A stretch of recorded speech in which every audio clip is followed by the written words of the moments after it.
'Daaku Maharaj' movie రేపు ప్రపంచవ్యాప్తంగా release కాబోతుంది. ఈరోజు నైట్ 9కి యూఎస్ఏలో షోలు పడబోతున్నాయి. ఆసక్తికరమైన విషయం ఏంటంటే, ఈ మూవీలో ఒక ఫైట్ సీక్వెన్స్ అయితే దుమ్ము దులబోతుందంట. అంత అద్భుతంగా ఉందంట. సంచలనం సృష్టించేగా ఉండబోతుంది ఈ మూవీ అని ఒక టాక్ గట్టిగా నడుస్తుంది. యూఎస్ఏలో మరి కాసేపట్లో షోలు అయితే కంప్లీట్ అవుతాయి. అక్కడ నుండి వస్తున్నటువంటి టాక్ ప్రకారం మూవీ బ్లాక్ బస్టర్ అని తెలుస్తుంది. మూవీలో అయితే మైండ్ బ్లోయింగ్ ట్విస్ట్లు అయితే ఉన్నాయంట. స్టోరీ మామూలుగా లేదంట.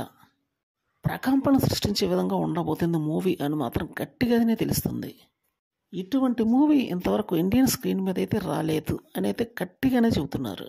ఎందుకంటే కథా కథనాలు చాలా పూర్తి స్థాయి డిఫరెంట్గా ఉన్నాయంట. స్క్రీన్ ప్లే అయితే ఓ రేంజ్లో ఉందని అయితే చెప్పుకొచ్చారు. బాబీ కొల్లి ఇమాజినేషన్ అయితే ఎక్కడికో వెళ్ళిపోయిందని, డైరెక్టర్ పరంగా మాత్రం న్యూ హైట్స్కి వెళ్తాడనే తెలుస్తుంది ఈ మూవీ రిలీజ్ అయిన తర్వాత. టార్గెట్ అయితే యాక్చువల్గా 160 కోట్లు గ్రాసే రాబట్టాలి, కానీ ఏకంగా ఈ మూవీ 200 కోట్ల గ్రాస్ రాబడుతుందని ఒక టాక్ అయితే బలంగా నడుస్తుంది. ఎందుకంటే కలెక్షన్ల కుంభవృష్టికి రావడం ఖాయమని తెలుస్తుంది. అసాధారణమైనటువంటి మూవీ రాబోతుందని తెలుస్తుంది.